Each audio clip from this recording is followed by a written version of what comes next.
Gail shot a psychiatrist scene yesterday, a nighttime scene, and we cut together a really rough edit of that video just to kind of let people see in context how all those shots kind of laid together. It's actually raw footage directly from the camera, so it's got a little bit of additional information from the camera.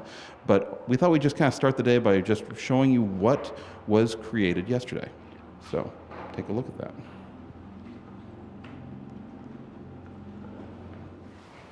I've tried. I tried to do what you wanted me to do. I went home, I tried, I just couldn't. I went home, I made the list you told me to make. With the pen that I told you to use? I used a pencil. It's not about the pencil, it's about the pen. I can't use the pen. It's about the pen. Okay, you know I can't use the pen. It's what it does to my hands. It leaves it on my hands. Okay? That's where it belongs. But it won't wash off. You can't keep erasing it. It's dirt. You're dirty.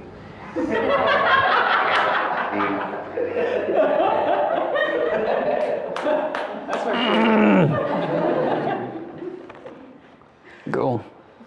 Okay.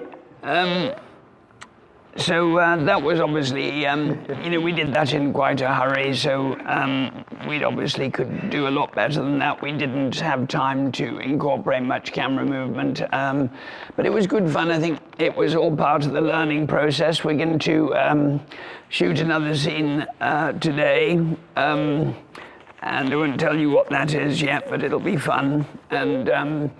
And today, as I mentioned before, we're going to talk about sound for the DSLR system, HD DSLR system. We're going to talk about low-budget alternatives to expensive lighting.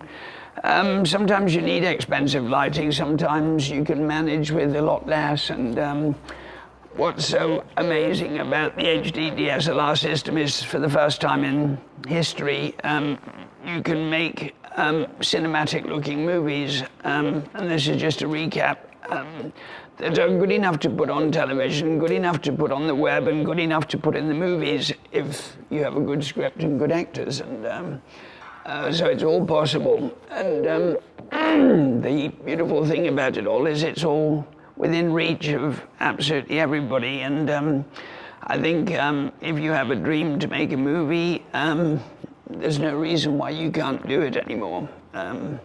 It's all about just having, the enthusiasm, the energy to get your friends together, to get a script, to think of a story, to go out and shoot it and make a really cool movie. And so I think where we're going to start is we're going to start with Steve just taking us briefly through, what the sound options are with the HD DSLR system. So I'll pass over to Steve, and he can take you all through that.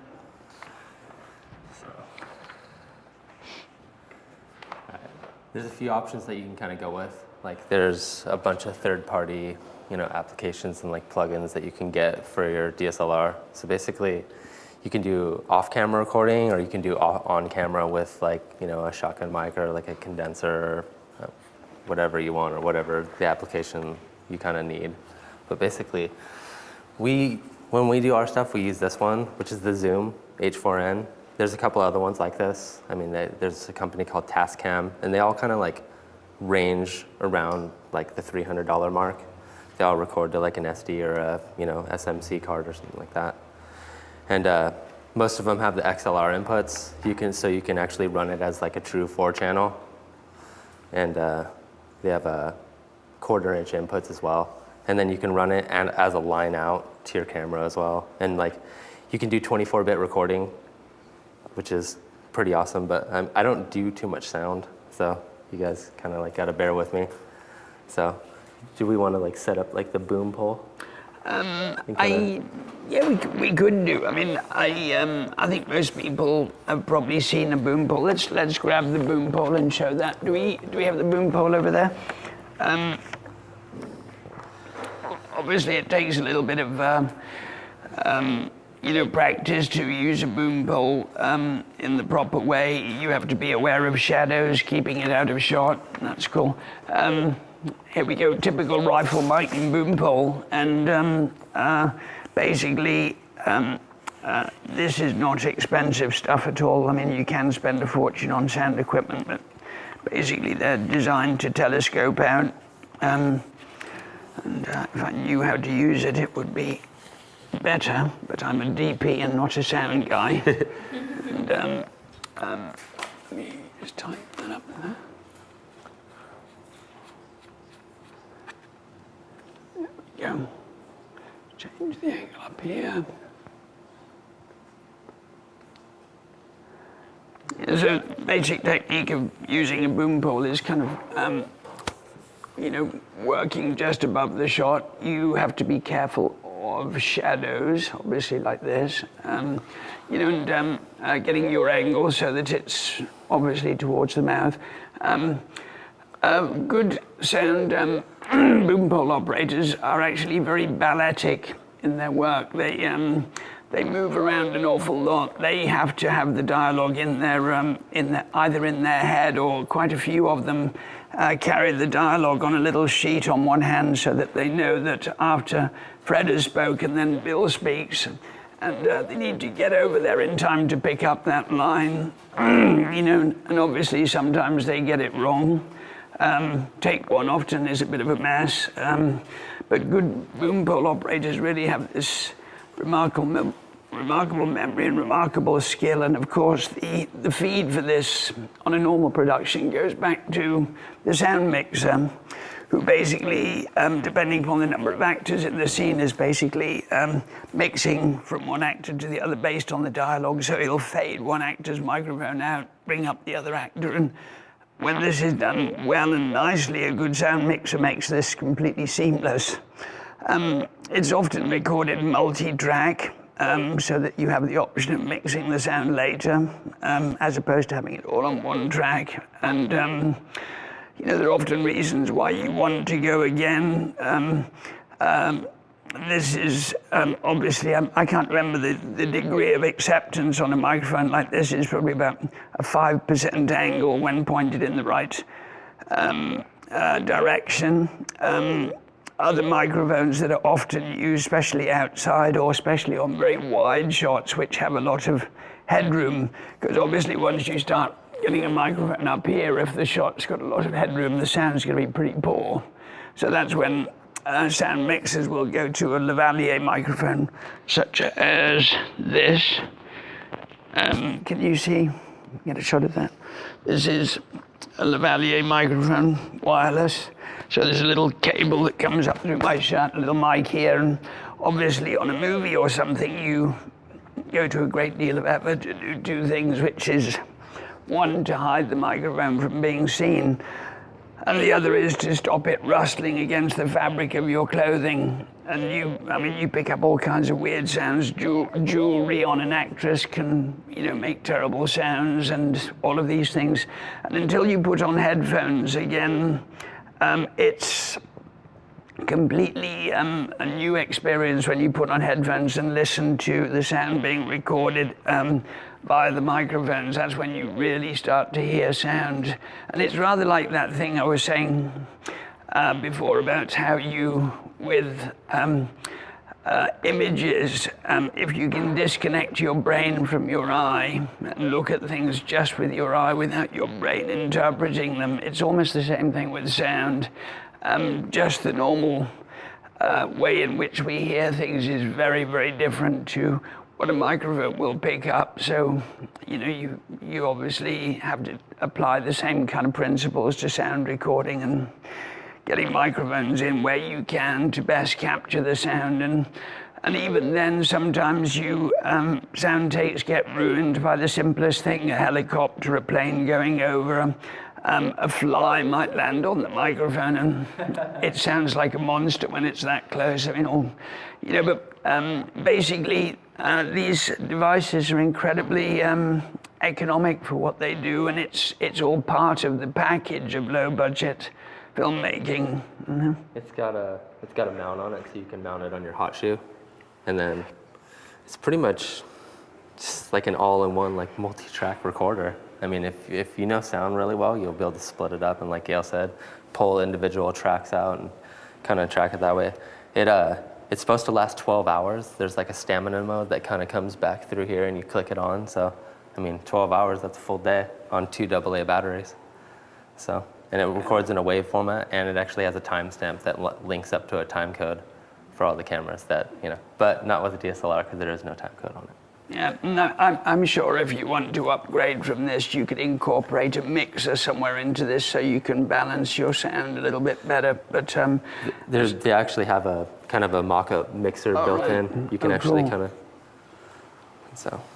Yeah, so there's a really excellent sound option that is in keeping with the sort of low budget principles of HD DSLR sound making. And I mean, I can't believe these things, to be honest, are less than around $300. It's really quite remarkable. I mean, 5 years ago, the nearest you could get to this would be $15,000, $20,000 probably. I mean, on a show like ours, our sound mixer's got a cart that and microphones that just costs an awful lot of money.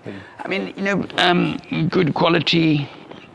They call them lavs, which is a sort of short for lavalier, and I don't know whether that's because a French gentleman called Mr. Lavalier invented it. Probably somebody will know. I don't. But these can be quite expensive. There's companies like Sennheiser that make really excellent quality ones, but you can obviously rent these things if you're just doing a movie over a weekend, and rather than buy them and have them sit around if you don't need them for all the time unless you're constantly making films. So all of this stuff is available, through Sammy's, B&H, I mean, all of the, rental companies, and the same with the microphones. It's actually certainly not an expensive microphone. It's, I think this microphone was about $70, and it certainly wouldn't be up to Sennheiser quality, but certainly good enough for general sound recording. Probably not as sensitive, not as clean, probably loses a few frequencies, but that's kind of it. That's our option for sound recording. So Pretty safe too. Just always monitor your levels, and then set your camera to manual if you were going to use something like Pluralize to like do a dual sync. Yeah, that would be great. Can I just hand this off to somebody? Let's talk about grab a seat, Stephen. Let's talk about Pluralize and how that helps us with syncing and things like that, because I'm not sure how many people know about Pluralize and programs like that. Pluralize is a plugin that basically plugs into like Premiere or Final Cut or whatever kind of editing system that you want, and basically it reads the wavelengths and it tries to match them up, and it'll sync for time code stamp, it'll actually sync your sound. So, but if you hang your camera out the window and you're filming a music video and it's, it just blowing, it's not going to land up. I mean, it doesn't do impossible things. So you kind of got to really kind of work on it and adjust your sound accordingly in camera and on the external recorder. Yeah, and also, obviously, if you shoot an actor with dialogue from a great distance with a long lens, it's going to be less effective than being close and picking up the sound. So, because of the matching sound forms, once you start to get sort of, they probably, what would you say, probably work within a range of about 10, 15 feet if it's not too noisy. Yeah, the internal mic's actually pretty decent. So like, you could probably get 10, 15 feet, but like, it picks up little things. So like, there's some kind of like adjusting when you get it back on your timeline. You kind of have to like shift stuff, pretty much just like everything. It's not just like a straightforward package, but it's really easy, and it's only about $100. So, and they have a free demo too. So I mean, you can try it, and if it doesn't work out for you, you don't have to pay for it. Yeah, the other thing to be aware of is if Pluralize will work best if you have your audio settings on your camera set to manual, as Steve showed the other day, so that it's not peaking too much. And very important to remember when you have a microphone running on a camera to speak respectably about your employer. A lot of people have been caught out. And a lot of people have learnt really dreadful lessons that way by forgetting that the internal microphone is switched on their camera, and then when you come to see dailies, it can often be very embarrassing if you haven't remembered that. So it's a good tip. So that's kind of it sound-wise. Do you want to take some questions?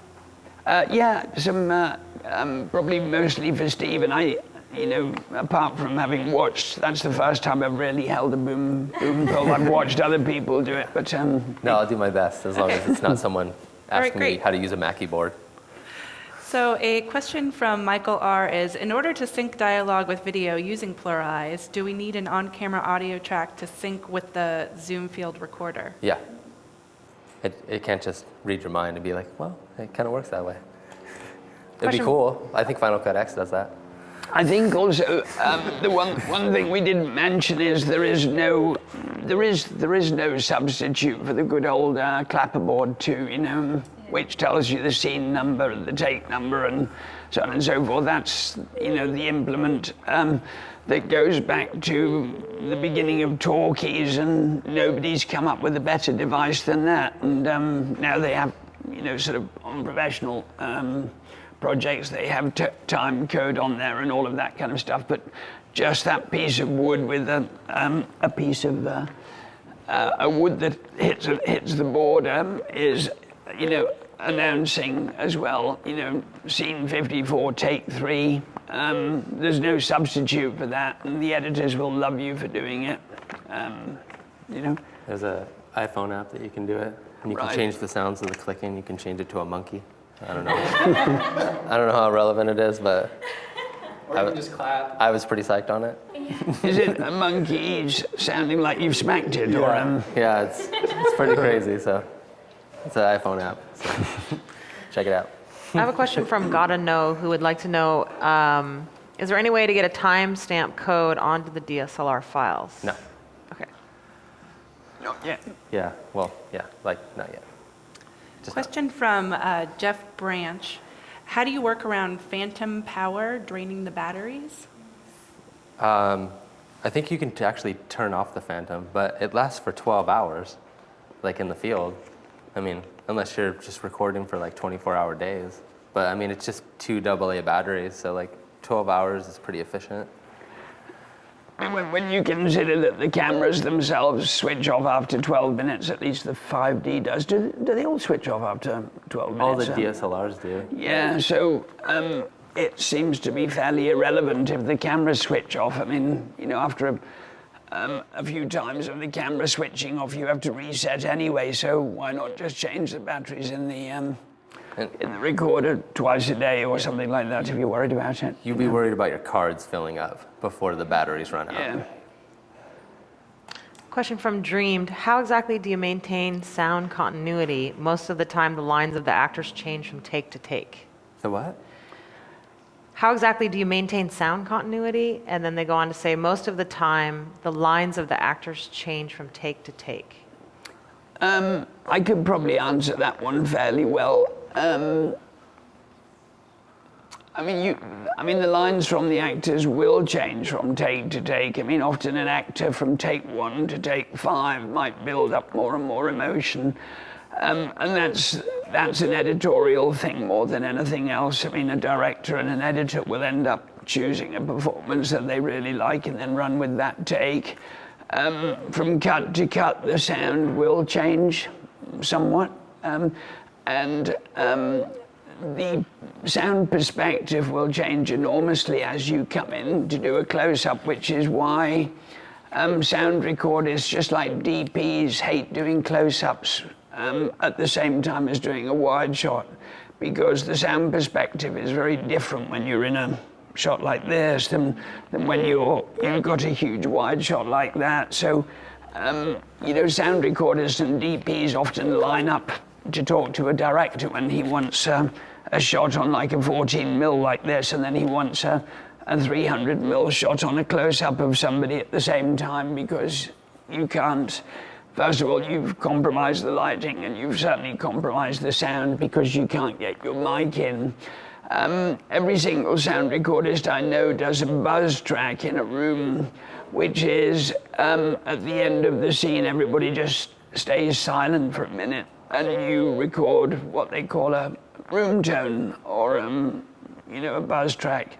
And basically that's just an ambient bed of sound that's laid over as a third track on top of the dialogue, which tends to blend it all together.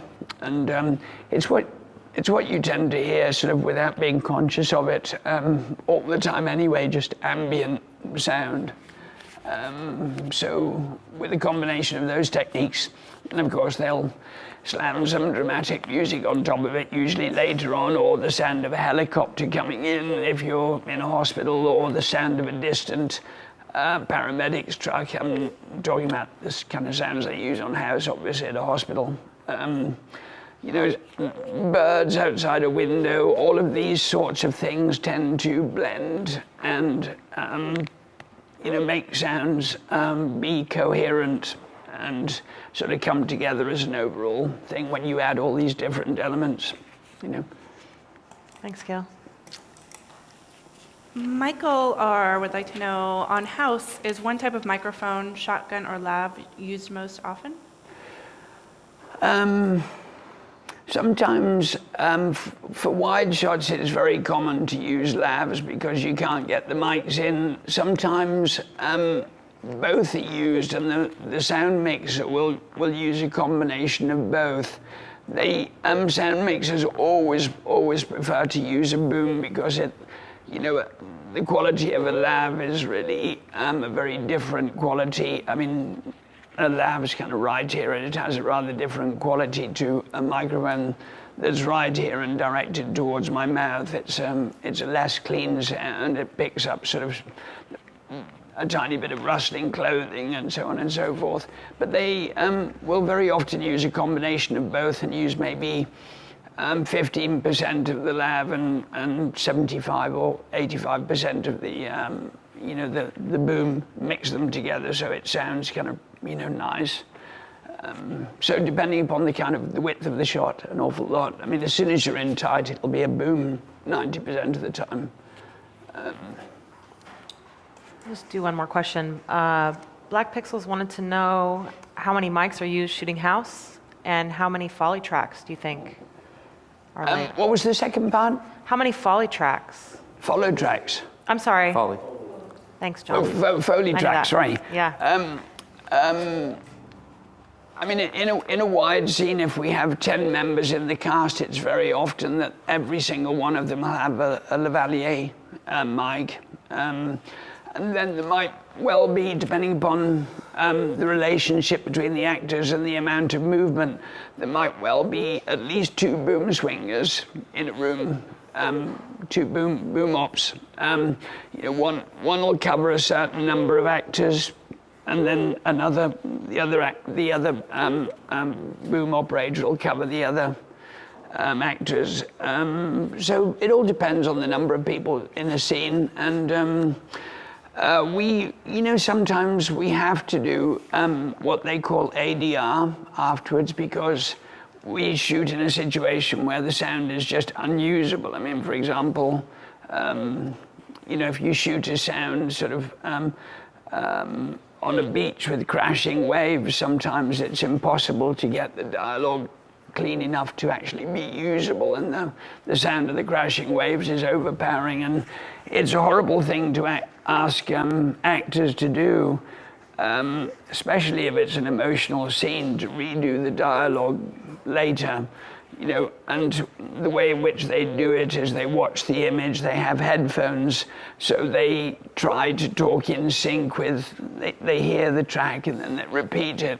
But trying to add the emotion in the sort of sterility of a sound recording booth later is a very mean thing to do to an actor, I think, because they're not in the emotion of the scene, and you're asking them to do something technical to replace something that was done from the heart, and something that was emotionally kind of very challenging, perhaps. And so it's something you try to avoid, but sometimes is unavoidable, you know.